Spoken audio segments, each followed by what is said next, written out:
Hello guys, my name is Peter. I will be taking you through introduction on Windows. Let's get started. So the first thing is to ask ourselves, what is a computer? So we can say a computer is a machine that accepts data, processes it, stores it, and outputs the information. I will show you types of computer device that I'm referring to. The first one is the desktop computer, and then we have the laptop, we have a smartphone, and then we have a calculator.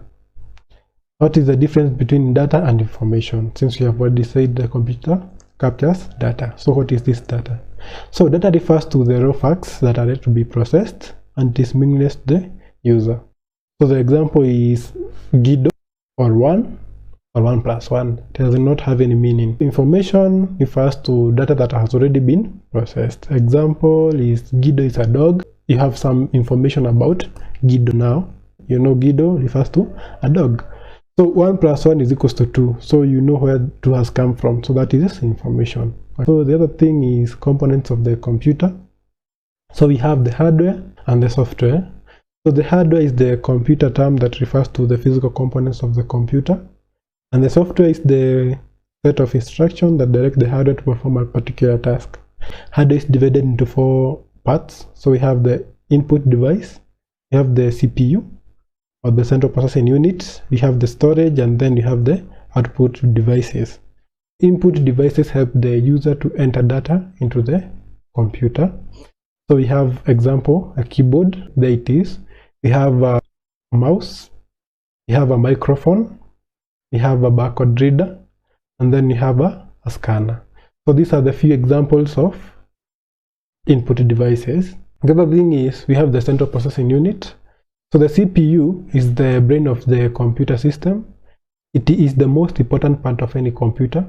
It accepts instructions and data, decodes and executes instructions, and stores results in the memory for data display. So when you hear the word decodes, it means converting from human readable format to machine readable format. Decodes, it's about conversion. So when you enter data into the machine, it accepts data that is human readable form. Maybe you have entered English like structure statement to the computer. So the machine does not understand that. It only understands in binary, which is referred to as machine language. So it should convert that so that it can be able to understand whatever you mean. And that's what we refer to as decodes. So the first thing it will accept, decode, convert, and then execute instruction and store the result in the memory for data display. The thing is about storage. So storage refers to the means of storing data and instruction. It is divided into 2. We have the internal memory and the external memory. Internal memory, it's called the main memory or primary memory, and it is located near the CPU and stores the data and instruction just before and immediately after the CPU processes them. It includes programs that are currently running on a machine, intermediate results of arithmetic operations, intermediate versions of documents being word processed, and data that represents the pictures displayed on a computer screen. Under the internal memory, we have 2 types. We have the RAM and ROM. So RAM refers to random access memory, which holds the list of instructions or data that is currently running on a machine. RAM is known as volatile. So when you say volatile, it means content can be lost when power is lost. So the main advantage of RAM is that it can be accessed randomly, as the name suggests.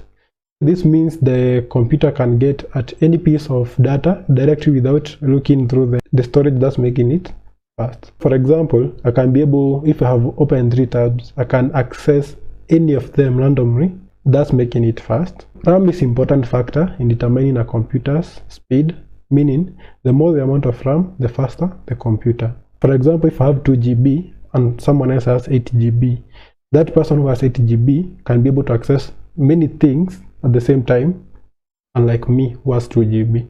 So ROM refers to as read-only memory. So this is where the computer stores its row-level programs. So the one that tells it how to treat various kinds of input devices. Computers typically contain a small amount of ROM that holds small programs for starting up the computer. So the amount of ROM does not change, meaning once the computer is assembled, you can read it, but you cannot write on it. When you say read, it means you can be able to view But when we say write, it means you can be able to add something, delete, or update something in computer terms. So also this memory is known as non-volatile, meaning its content remain unchanged even when the power is turned off. So in case of power loss, your content will still remain in ROM. Have the external memory. So external memory is called external storage. It uses different types of media such as magnetic disk, referred to as hard disk, magnetic tapes.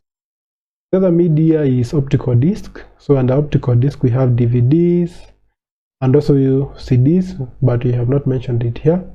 And also we have the flash memory, which is also called flash disk, to store data and information. Like this type of memory allows permanent storage. So that means external storage media are portable and moved from one place to another. So when we say something is portable, it means it can be used in one computer and also can be used in another computer. The amount of data that computer processes and store is measured in bits and bytes. So a bit is a binary digit. It means either a 0 or a 1. A standard group of 8 bits make up a byte. So one character represents 1 byte. 1 kilobyte is equivalent to 1024 bytes. So 1 MB or 1 megabyte is equivalent to 1024 kilobyte. 1 gigabyte is equivalent to 1024 megabyte. So 1 TB is equivalent to 1024 GB. We have now output devices. So an output device is any piece of computer, hardware, equipment which converts information into human readable form. It can be text, graphics, audio, and video. So some of the output devices are visual display units, video, i.e. monitor, printer, plotters, speakers, etc. So the computer monitor provides the soft copy of the information, while the printer provides the hard copy of information. So we have some examples. We have a printer here. We have a monitor. We have headphones. We have sound card. We have speaker. Have video card, we have plotter, and we have GPS location, and we have a projector here. So these are some of the examples of output devices. So how a computer works. So the first thing, we start with the input, and then after input we go to processing unit. Under processing unit we have two units. We have the storage unit here, and we have arithmetic logic unit, and we have output. Booting refers to the process of starting up your computer. We have two types of booting. We have cold booting and warm booting. So cold booting is when you switch on your computer and it performs power on self-test. So you do that by pressing the power button on your CPU. And then warm booting, it happens when you press reset button or restart button on running computer, or press Ctrl Alt Delete on your keyboard to restart. And that happens when your computer stops responding or it hangs. The other thing you should learn is how to classify computers. So we have 4 categories. We have supercomputers, we have mainframe computers, mid-range computers, and we have microcomputers. So we start with supercomputers. So supercomputers are the most powerful computers at any given time. The largest in physical size and most expensive. So mostly used in universities, research institutions, government agencies, and large corporations engaged in research and development. So they usually cost at least $1 million. They are manufactured by IBM, Cray, Fujitsu, Hitachi, and NEC. They contain multiple processors that let them perform parallel processing and run at a greater speed. So uses of supercomputers, we have the calculation of satellite orbits, weather forecasting, genetic decoding or the DNA, optimization of oil exploration, and simulated testing of products that cannot otherwise be tested because of the price or physical difficulty, as in the case of building a space station, commercial aircraft. So here I have put an image that shows you a type of a supercomputer. So the other category of computer is mainframe computers. They cost several thousand to several $100,000. So business like bank, insurance companies, and large retail chains, universities use them. IBM, Fujitsu, and Unisys are some mainframe manufacturers. So the processing power is often not higher than that of the fastest PC, which is the supercomputer. They often have multiple processors, and their memory are significantly larger in terms of terabytes. Here is the picture of a mainframe computer. We have mid-range computers. So mid-range computers, or mini, are smaller than the mainframe and less powerful. They are usually used as a shared resource, serving hundreds of users that connect to them from personal computers. They are found inside one company and they serve several hundred of people. They use multiple processors. So IBM ES/400, HP 9000, and HP Alpha families are examples of mid-range computers. And here we have a picture of mid-range computer. Okay, so we have microcomputers, another category. So microcomputers is a collective name of all personal computers, PCs, notebook computers or laptops, and handheld computers like the smartphones.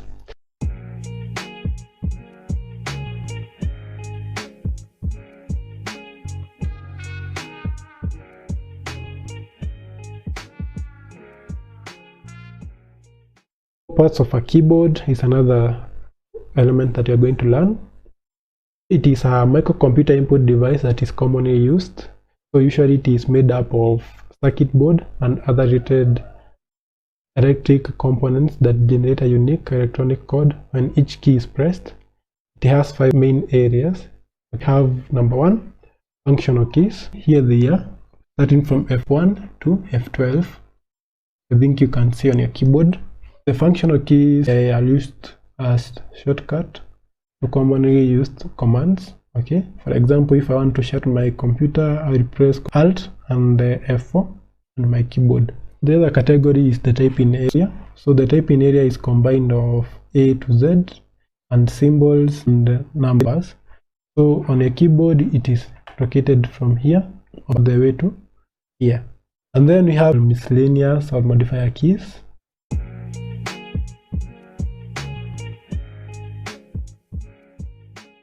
So tab is located here. Okay. And then we have the enter key. Here it's the return or enter key. We have two. We have this one. We have this one and this one. And then we have escape. Escape is here. And then we have shift. Shift is here and also here. We have 2 of them. And then we have control. Control is here and also here on your keyboard. The special purpose or miscellaneous or modifier keys are used in conjunction with other keys to perform a desirable command. And then we have the arrow keys or the directional keys or cursor control keys. So they are located here. We have 4 of them. We have this, and this. They dedicate the movement of cursor in all directions of the window. For example, upward, downward, rightward, and leftward. Other parts of the keyboard include the numeric or the calculator keypad. So it's located on your right hand side. It is in 2 folds. It is used to produce numbers and in some instances used to perform cursor control functions when the numlock power is off. So when the numlock, here is where you see, here you have the status lights, where you shall see if it's off. It's used like this case, the directional keys, where number 8 is for up, 4 is used for left, and number 6 is used for right, and then number 2 is used for downward. But when the status light is on for the numlock, it is used for calculations. We have the toggle keys. So toggle keys are either on or off. When you press the key, light goes on. When you press again, the light goes off. And the light that I'm talking about is the status light. So we have 3 of them. We have the caps lock, scroll lock, and num lock. So the caps lock is here. When you press, you can see the light will turn on. And the caps lock is used to convert all the alphabets into uppercase or capital letters. And when you press again, it will go back to normal, lowercase. Scroll lock is somewhere here. Stop the movement of a listing of items on the screen. And then you have the num lock, the one that we talked about. And then we have others called the web browser commands like back and forward are found in some keyboards. Then you have musical keys. Some keyboards have them, others don't. We have Windows Start key. Windows Start key is here and also here. It has a window-like icon, and also we have a menu shortcut key. We proceed. So you have the mouse, trackball, and a trackpad. So a mouse is an input device that controls an on-screen pointer to facilitate the point and click approach to executing different operations. The following are some of the actions that a mouse can perform. We have right clicking, left clicking, we have double clicking, we have drag and drop, and right clicking.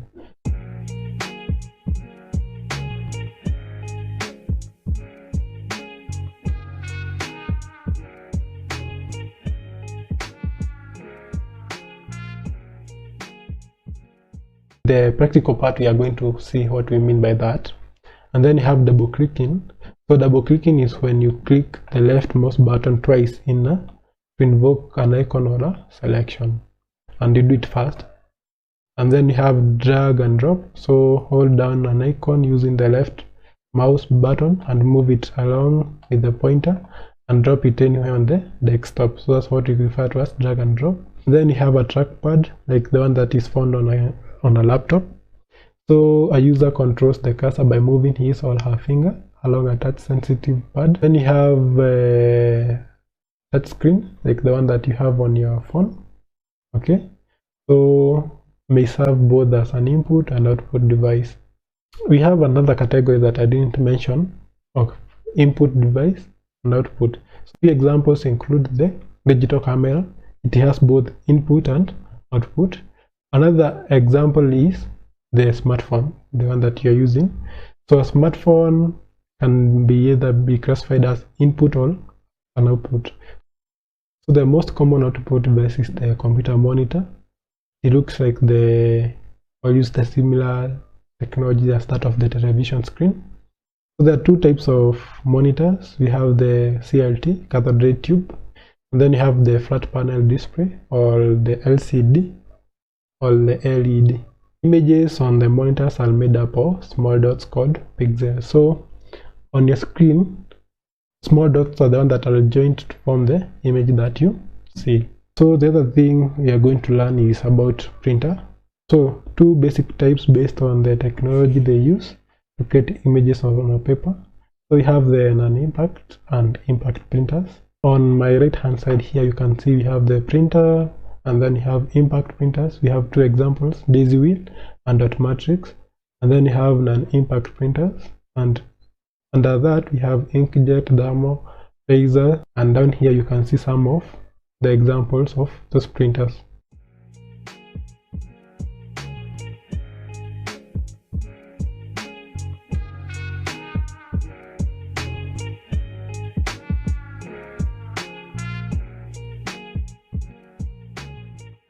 So the other thing that we are going to learn is about storage. For us to maintain programs, data, and information for data use, data must be stored in a non-volatile medium, means a medium that retains data even when not connected to electric power. So we use the external storage media to move stored data from one computer to the other, portability, and to back up data in case of loss of the originals. And then we have the example of external storage. We have the magnetic disk. So magnetic disks are widely used storage medium. So magnetic disks include the hard disk and floppy disk. So information is stored on disk by coding magnetized spots on the disk surface. So we have the 3.5-inch floppy disk, this one. So PC come with at least one hard disk. So this is the hard disk that I'm talking about. Built-in or fixed. So the other storage media you have is the optical disk. So optical disk comprise of CDs or the compact disc, and a digital video disc or DVDs. Here is the DVD, here is the CD.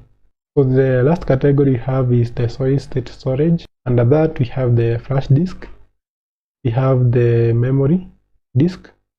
So this is the adapter. So this one is the one that is used for cameras to store pictures being taken. And then you have the SSD, meaning solid state disk. So it is the latest technology and it is much greater than that of the hard disk. The CPU is a silicon chip with multiple circuits. The CPU is commonly the computer brain, where all processing takes place. It consists of two units, the control unit and the arithmetic logic unit. So the units store and process data, so it carries signals and that execute all processing within a computer. So modern processors such as the Intel Pentium 4, we have Core i7, are capable of performing more than one task at a time. For example, I can be able to open a Word document. At the same time, I can be able to listen music while typing, maybe. We have control unit. So control unit is under CPU. So control unit determines which program instruction to execute, interpret the instruction, and causes the instruction to be executed. We have arithmetic logic unit, the part of the CPU where all the arithmetic and logic operations take place. So arithmetic operations include addition, subtraction, multiplication, division, exponential, and then the logic operations compare numbers and strings of character, and we use these symbols to represent the operations. The thing we are going to learn is the machine cycle. When a program starts running in a computer, the CPU performs a routine of sequence. The first thing, it fetches the instructions, and then after fetching, it decodes. So decodes, we said, it's about conversion. It will convert from one format to the other so that it can be understood by the machine. And then after it has been understood, it will be executed and it is stored in the memory or a display, and that process makes the machine cycle. For a simple arithmetic function, the control unit, the one that we had talked about, fetches instruction from a program in primary memory and decodes it. The control unit transmits this code to the other part of the CPU. And then the arithmetic logic unit, which executes the instructions. So the control unit takes the results and stores it in the primary memory. We have CPU speed. So the CPU speed contains a clock, which along with the control unit is used to coordinate all of the computer's components. So the clock sends out a regular electronic pulse which synchronizes or keep in time all the components. The frequency of the pulse is known as the clock speed. The clock speed is measured in hertz. So the greater the speed, the more instruction can be performed in any given moment of a time. In the 1980s, processors commonly ran at a rate of between 3 MHz and 5 MHz, which is 3 million to 5 million pulses or hertz or cycles per second. So today processors commonly run at a rate of between 3 GHz and 5 GHz, which is 3 billion to 5 billion pulse or cycles per second. I'm going to go to the word. So the data word is the maximum number of bits that the control unit can fetch from primary memory in one machine cycle. You will realize the computer that we have right now either use 32-bit or 64-bit. So when you have 32-bit, you will just fetch only 32 bits, and 64-bit will fetch 64 bits.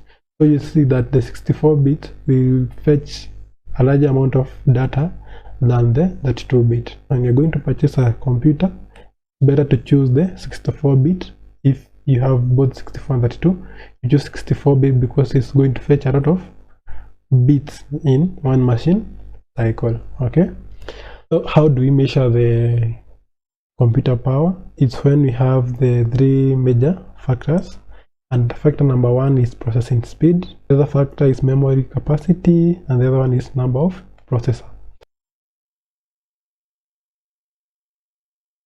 We have the system bus or bus.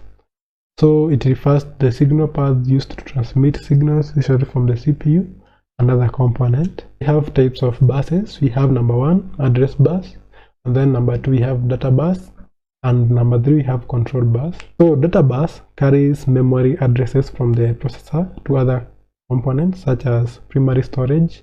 Data bus carries the data between the processor and other components. The data bus is bidirectional. It means it goes both directions, either it transmits or it receives. We have the control bus. It carries control signals from the processor to the other components. So the control bus also carries the clock pulse. So the control bus is unidirectional. It goes in only one direction. We have the software. So software, in simple terms, it's a set of instructions that guide the hardware. The term software is used to mean both data and program. So program manipulate data to produce desirable results. We classify software into three. So we have the application software, we have software development tools, and we have system software. So we begin with application software. Any program designed to be carried out by a computer to satisfy a user-specific need is called the application software. So examples of application software include the word processing software. Then you have the spreadsheet. We have the internet browsing software, desktop publishing software, graphic representation software. We have accounting software, and we have database management software. So in other language, the application software are designed to help the user. User is a person like you and me who are able to interact with the computer. These application software are the ones that we refer to as the computer packages that we are going to learn. They help us to achieve some desirable goals. So for example, if I want to write a letter to somebody, I'll use Microsoft Word to write the letter and to either send using an email or maybe print. We have the software development tools. So these are the software that are used by programmers to design those application softwares. The other category is system software or the operating system. These are the programs that run other softwares. The most important program that runs on a computer. So without an OS, no application can run on a computer. So we have some few examples. The one that you know of is the Android, the Windows, okay, that we use.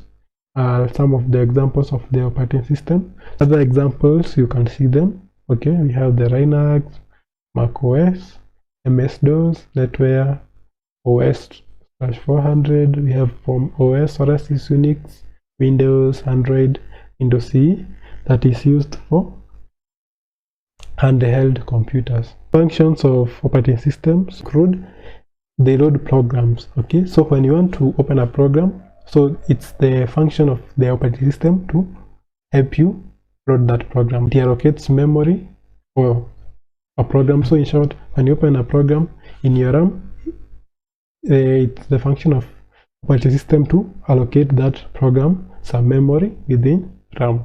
It manages storage media, manages computer resources, perform input/output control, and also it provides user interface where you can be able to know maybe this icon represent gallery, this other icon represent folder, this one represent my computer. So that one uses graphical user interface to help the user to understand a certain operation in a computer without him or her having ever interacted with the machine before. Other forms of user interface include command line. So this one is where you had to give certain commands for a computer to operate. So in short, if you didn't know the command, you would not be able to use the computer. We have threats and enemies of computers. So we have power failure. So power failure, when you don't have power, you won't be able to use the computers. Viruses. So viruses refers to the harmful programs that makes our computer behave abnormally. How do you get rid of viruses? Number one is by installing antivirus programs. Another thing is by frequently scanning a flash disk or those removable disks before using them. If you have a flash disk, you scan it before you use it, since it can transmit virus to your computer. And to also to avoid downloading content from unprotected, websites on your computers. So we have hackers and crackers. So hackers, these are people who access your computer without your consent and can either take your things or maybe blackmail you to give them money so that maybe they cannot expose you. Threat is the hard disk failure. So when your hard disk fails, you cannot be able to get the content that are in your computers. The other thing is constant change of technologies. Technology keeps on advancing each and every day, and when this phone or this computer comes out today, tomorrow another one comes. So keeping up with technology is a bit tricky. That marks the end of introduction. So now we are going to go to Windows.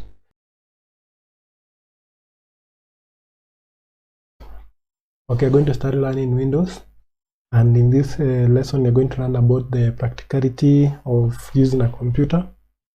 And I think we should get started. Okay, so I've been told when you complete starting up your or booting your computer, colorful screen appears. Okay, and that screen looks like this. It will load the programs that you have. Okay, and it will come to this place where you have the desktop. Okay, so again, you're being told in a networked environment, you need to identify yourself by use of supplying username, password, and domain. Okay, username is the name that the admin gives you. Okay, so for example, it can give you PC1 and then another person PC2, PC for personal computer 3, like that, or maybe you can use your name. Okay, and then you have the password. Password is where you have the access code to your machine, where you only know the password and someone else doesn't. Okay, so that to secure the things that you have in your computer. Again, we have the domain. So we are being told domain is a unique address of a computer site that is linked to the internet or network. So domain is the one that makes you to share the same network. Okay, so for example, if we are 10 students, okay, in our school, we can have a network that support those 10 people, and we can have our domain, okay, that identifies us to be in the same network. Okay, so again, here we have some components of the desktop. Okay, so in Windows XP, we'll have something like this. This will be our desktop in Windows XP. Okay, so we have the start button, we have the taskbar down here. Okay, then you have the system tray area, we have the desktop, the empty part, we have the recycle bin here, we have my computer icon, we have folder, we have files.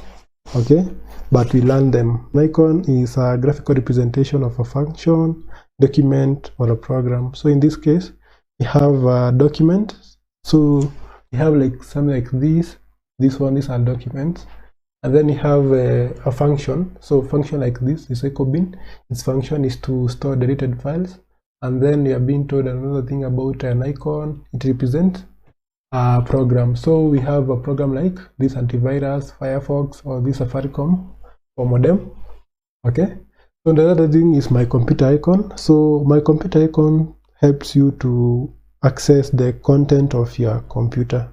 Okay, my computer icon, it helps you browse the content that are in your computer. When you open my computer or this PC in Windows 10, you're going to see the drives that already exist. So I have drive C, E, and F.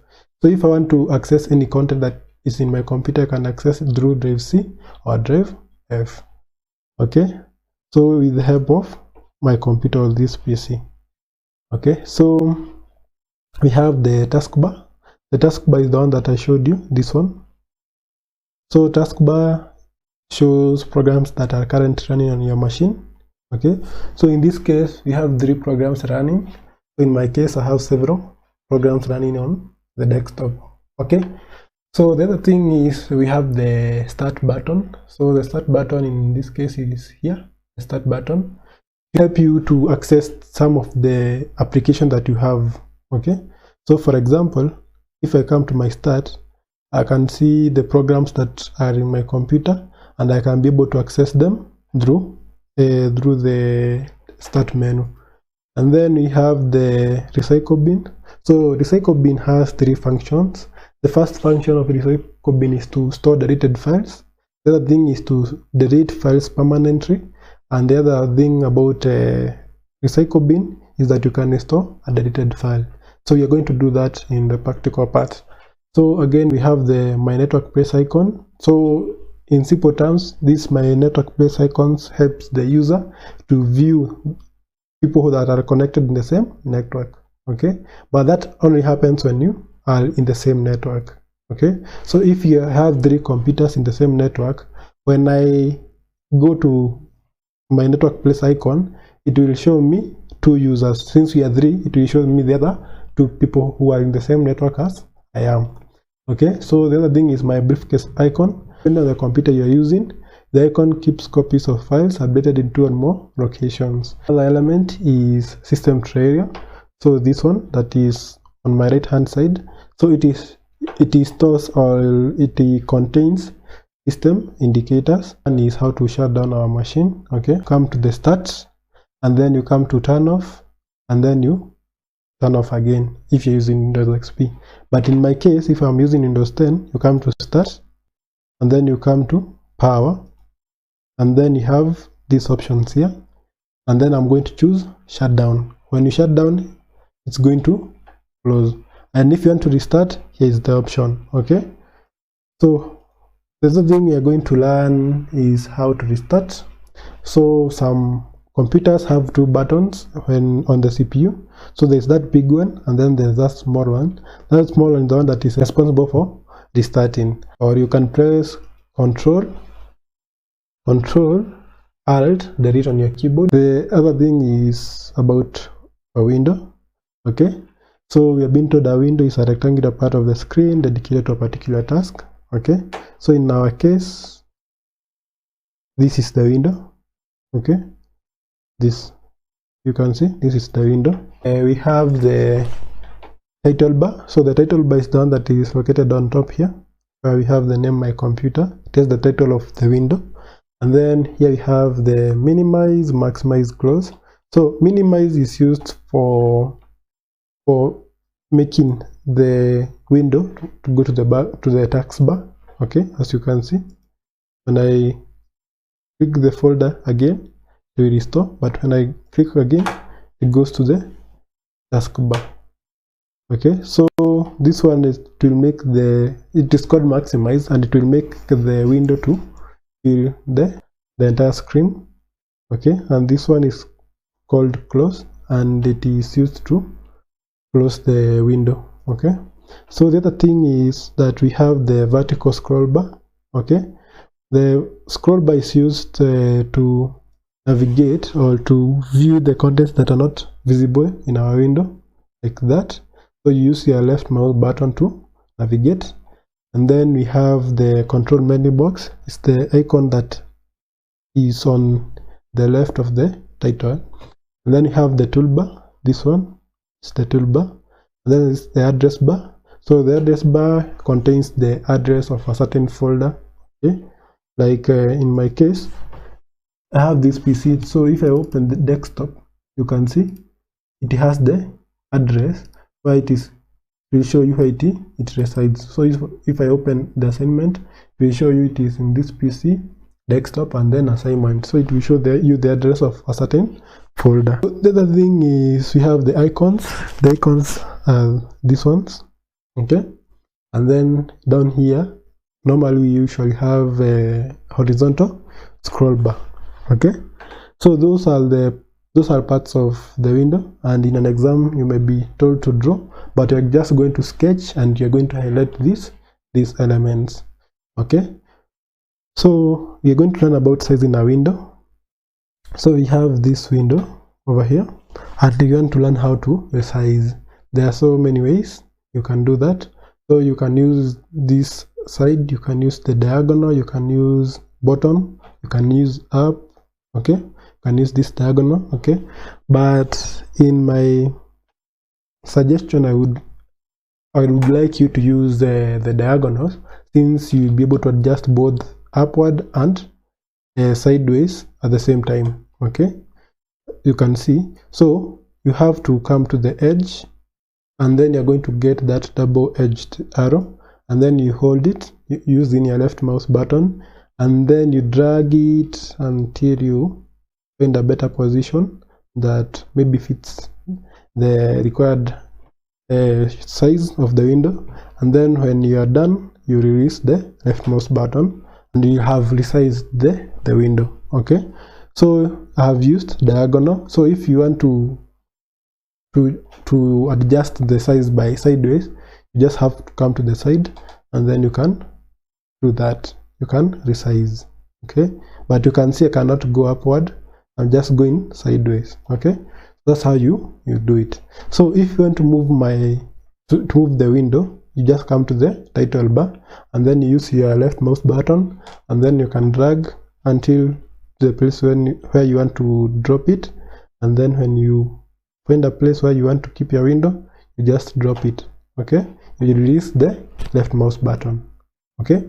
So the other thing that we are going to learn is about closing a window. We have already done that, but another way of closing a window is that you can come here. Instead of pressing the close button, you can press Alt and then L4.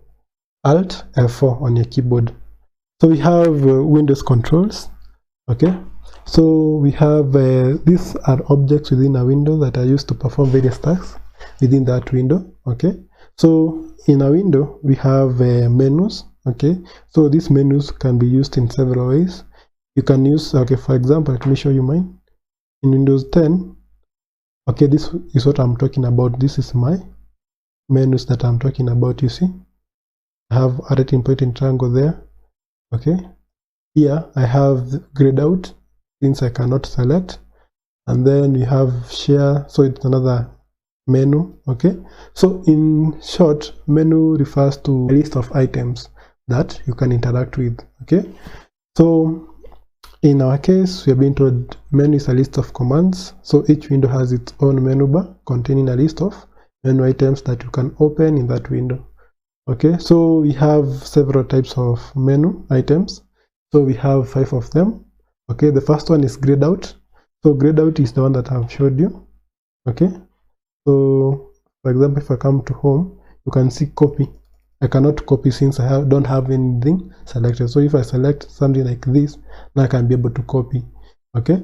But if I unselect, I cannot copy. This is what we refer to as grayed out. It means that an item is inactive, okay? So in short, it is not functioning. So then we have a right pointing triangle. So it looks like this, okay? It means we have a submenu, okay? So a submenu is a menu within a menu. So in our case, if I come here, I have this. So you can see we have this menu, and then when I come here, it will give me another menu, okay? Again with this one again. Then we have bullets. So bullets is this one, okay? It means we have a list of items or a group of items. You can see we have 5 of them, but only one can be selected at a time, okay? So in this one, you can just only select one at a time, okay? That's what we mean by have bullets. Again, we have another one called B with check marks. So this one it is. So it means an operation can be turned on or off, okay? So in Windows 10, we have an example. So I can come to view. So we have this one, okay? So it means you can see items can be turned on or off, okay? So you can see the difference, okay? Then we have 3 dots or ellipse. So it means it has a dialog box when selected. So it means when you click that menu item that has those 3 dots, it's going to open another dialog box or another window that you can interact with, okay? Here it is an example, okay? So I hope you have understood. So we have 5 of them. We have grayed out. We have a right pointing triangle. We have bullets. We we have check marks, and we have 3 dots or ellipses. So we shall proceed to here where we have shortcut. So this is when you right click on an item. Okay, so when I come here, I can right click, and it's going to give me a list of items that is being called shortcut. So in this place I can open that folder, or I can open with VLC, or I can open with buckets in my case, or I can either copy, cut, delete, or create a shortcut maybe to the desktop. Okay, or I can maybe look for the properties of the folder. Okay, so that's how you access the shortcut. Again, on your keyboard I showed you the button for the purpose of right clicking. Okay, it's in between it's in between control and this Windows key. Okay, you see it there. So for example, if I come here, I'm pressing that on my keyboard. So when I press it, it will give me the same thing. Okay, I've used my keyboard. Okay, so that's it, guys. So the other thing we are going to learn is the shortcut keys. So we have Control C for copying, we have Control X for cut, Control V. So when we say Control plus, it means you press Control and C. Okay, you press Control and C. So you press Control without releasing and C once. Okay, and then it will copy, but you have to select first. But I'm going to show you that. Okay, so Control P for printing, Control U. So we have so many shortcuts. You're going to learn them as you interact with the machine. Okay, and then we have working with multiple windows. So in Windows, you can arrange your windows in a certain way. So we have 3 ways of arranging a window. We have cascading, okay, like the one we have here. Okay, and then we have tiles. So tiles is where tiles, we have 2 of them. We have either horizontal, you can see here, and we have vertical. And how do you do that? You shall open 3 windows on your machine. Okay, 3 of them, and then on the taskbar you can come and you right click, and then you're going to choose cascade windows, and the other one is going to be horizontal tiling or vertical tiling. So you're going to choose either of them, but in my case I'm not going to do that since I have 2 monitors. So it's not going to open those windows because I have 2 monitors.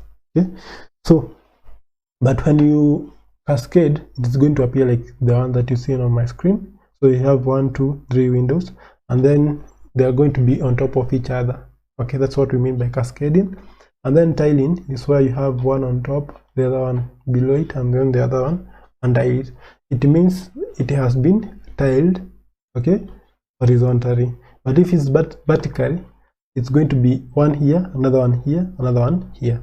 Since you have 3 of them, so they're going to be divided, one here, another one here, another one here. So guys, that's how you arrange your windows. So you have cascading and you have tiling. Okay, so the other thing about Windows that you're going to learn is about disk management. So we have three operations in disk management. So number 1 is about formatting, number 2 it's about drive labeling, and the other one is scanning a disk. So okay, in simple terms, formatting means erasing the contents that in your disk so that you can have more space in it. Okay, and you do that by coming to either you will come to your computer. Sorry, I have opened 2 windows, but I just want one. So I'm going to go to this PC. So for example, I have a flash disk.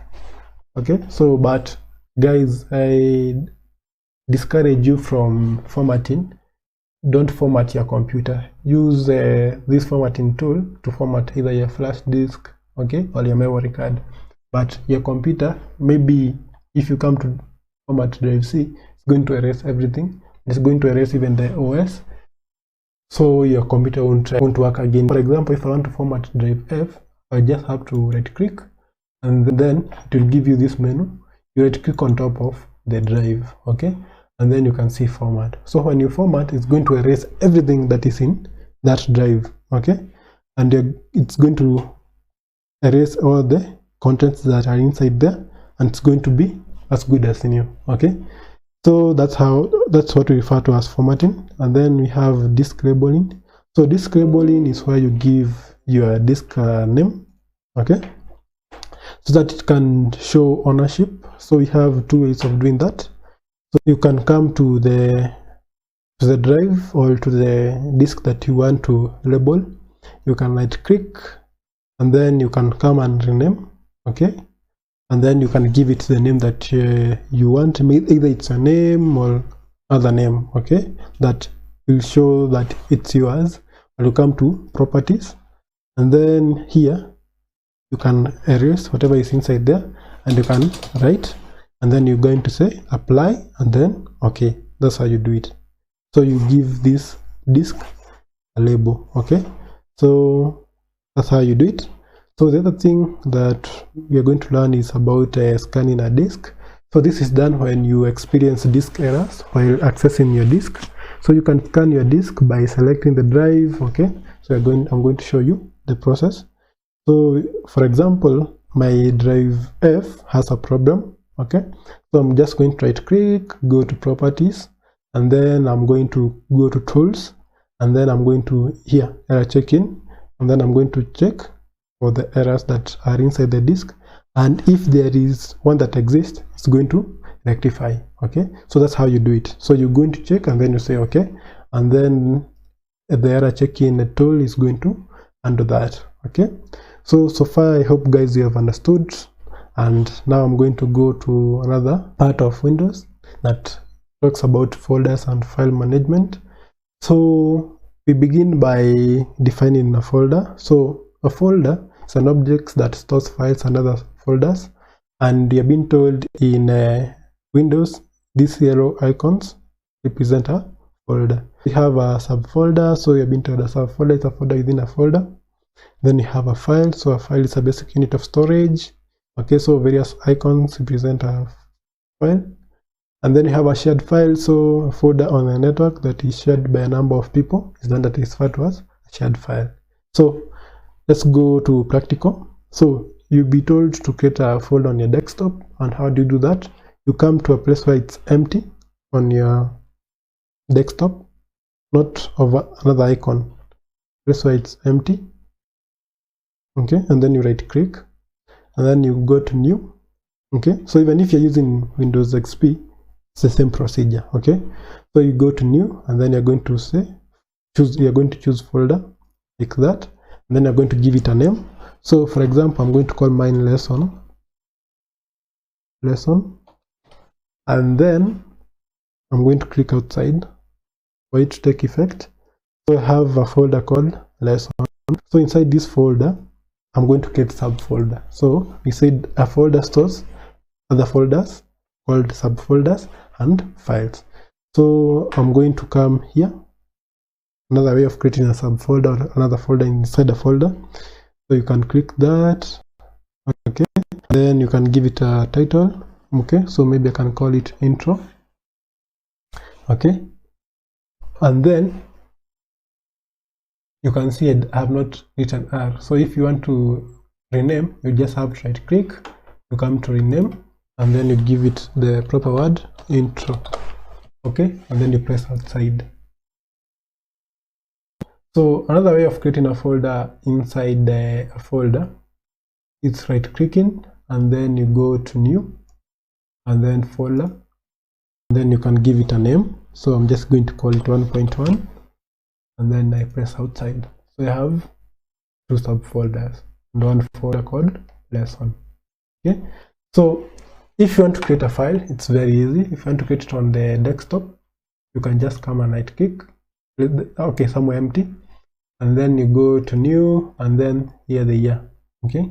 So if you want to create a file for maybe Microsoft Word, and do it here.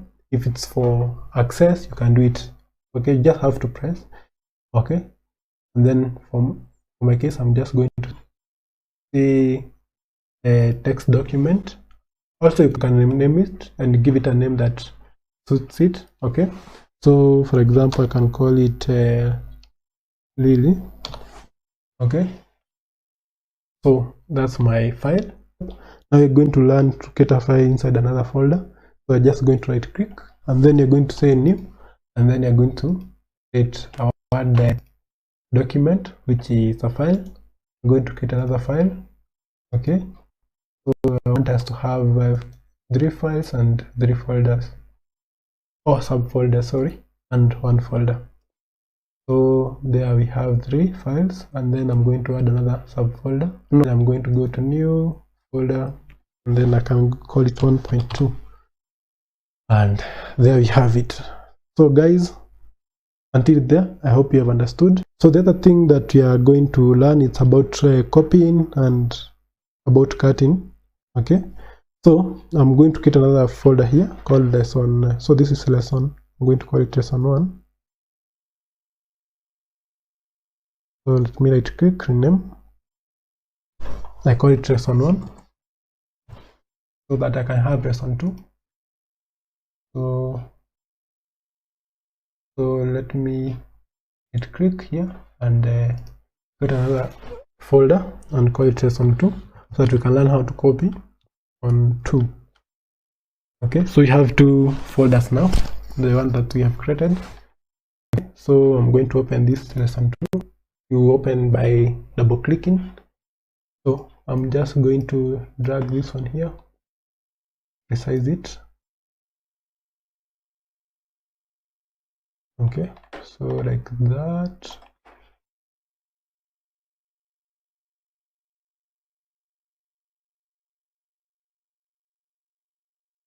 And then I'm going to resize this one too. Okay, so that we can learn how to copy and how to cut. Okay, so you're going to start with cut. Okay, so cut is the process of moving files or folders or subfolders from one place to the other. Okay, moving. Okay, so you cut it so that you can paste it somewhere else. So in the original folder, it won't exist. It will exist in the folder that you're going to paste. While copying refers to making a duplicate. Making, if it was one copy, you're going to create another copy. So you will have two files, or maybe 2 folders or 2 subfolders. So in our case, I want us to learn how to select first before we learn how to copy or to delete or to rename. Okay, since you cannot do all of that since you have not selected. Okay, so you have 3 ways of selecting. Okay, number 1, you can select all. Okay, you can select everything. I have used my mouse. You start from down going up. Okay, all, you can use a shortcut, Control A on your keyboard. It's going to select everything. So it's called select all. Okay, you select everything. And then you have contiguous, where you just select just a portion. So maybe I can just select files only. So I've just selected these 3 of them, or I can select folders only. Okay, as you can see, I'm using my mouse. Okay, or you can use your shift key on the keyboard and then use the arrow key for down, and then you can do that. So this is what you call contiguous. You just select a portion continuously. Okay, a small portion continuously like that. So 3 of them out of 6. Okay, this is what we refer to as contiguous. So then you have non-contiguous, where you can select this. Okay, and then you press Control on your keyboard, you select the other, then you press this one. So you can see I have selected this one, I have skipped 2, I have selected this, and then I have skipped this one, I have selected this one. So this is what you call non-contiguous or non-continuous. Okay, you select okay without any order. Okay, so you have 3 types of selections.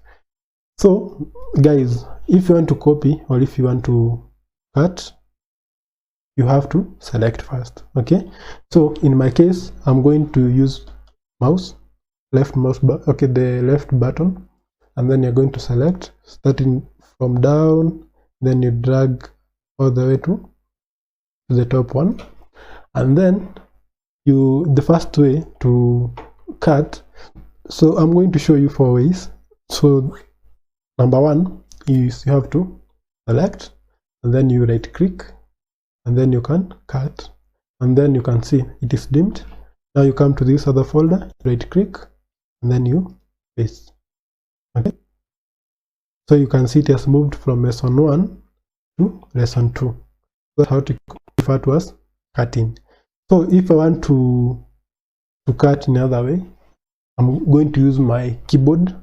So I'm going to press Ctrl X, okay, and then I'm going to come to this other folder, and then I'm going to press Ctrl V. So you have to press here so that when you see it is darker, okay, and if you're using Windows XP, it's going to be much blue on top there, okay, on the title bar. So you select this folder, and then you press Ctrl V on your keyboard. So you press Ctrl and then V, okay, once, and then it is going to paste. This is way number 2. Way number 3 is you can, okay, in your case, let me show you. In your case, okay, you have this edit. So if you come to here to edit, you're going to see cut, okay. So you're going to choose cut, and then you go to the other folder, and then you're going to paste, okay. So let me minimize.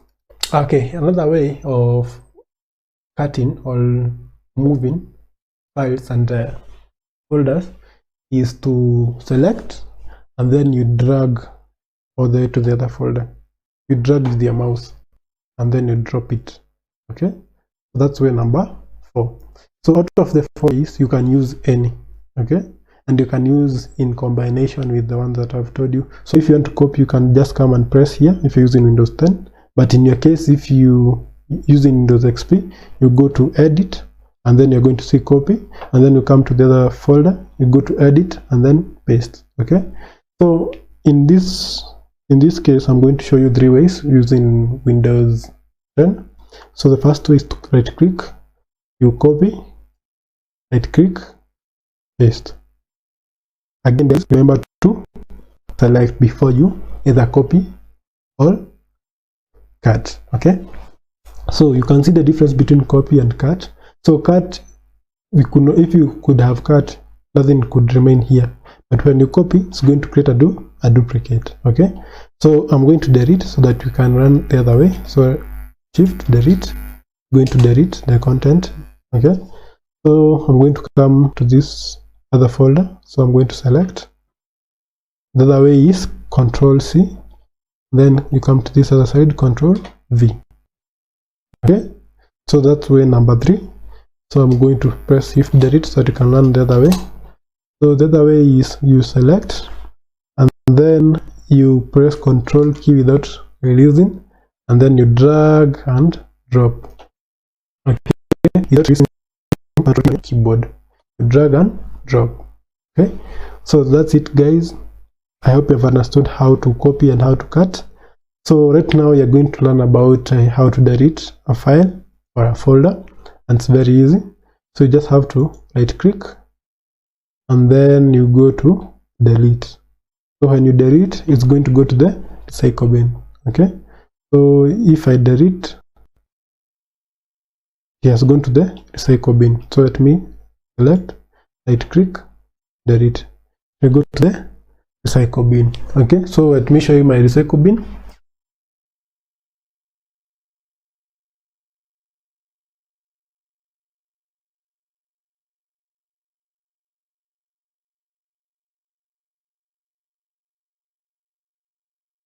Said earlier, the recycle bin is used to delete a file permanently, or it is used to restore deleted files, okay, or it is used to store deleted files, okay.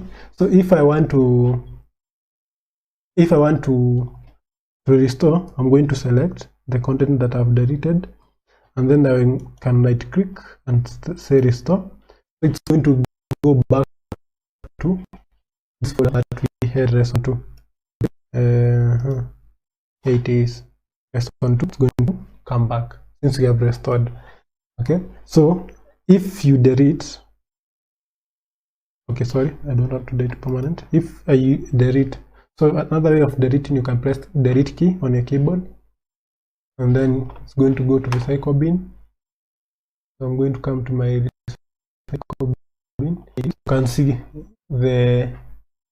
the content that I've deleted. So let me sort by date deleted, Okay, sorry. So date deleted. So again, here they are. Okay, and if you want to delete them permanently, you're just going to select, and then you can right click and you delete. So if you delete from the recycle bin, it's going to delete permanently, and you can say yes. Now I can delete this one and this one permanently. So I'm going to use shift delete on my keyboard. At the same time, you press them shift and then delete once, and then it will give you this pop-up, and then you're going to say yes, and it is going to be deleted. You're going to learn how to change the themes of the desktop. Okay, so it's very easy. So you just come to your desktop, so it's empty, you right click and then you go to personalize. Okay, so when you press that, if you're using Windows XP, it's going to give you something like this. And if you want to change your desktop appearance, you're going to choose desktop, and then you have a list of items to choose, and then you're going to select until the one that will make you happy, and then you're going to say apply, and then okay. So let me show you using Windows 10. So you're going to right click, personalize, okay, and then it will give you, okay, it will give you this. So you can choose background. Okay, so in my case I can choose either of these, and when I press this, okay, it's going to take effect and it's going to change. So guys, I hope you have enjoyed and I hope you have learned something. Goodbye.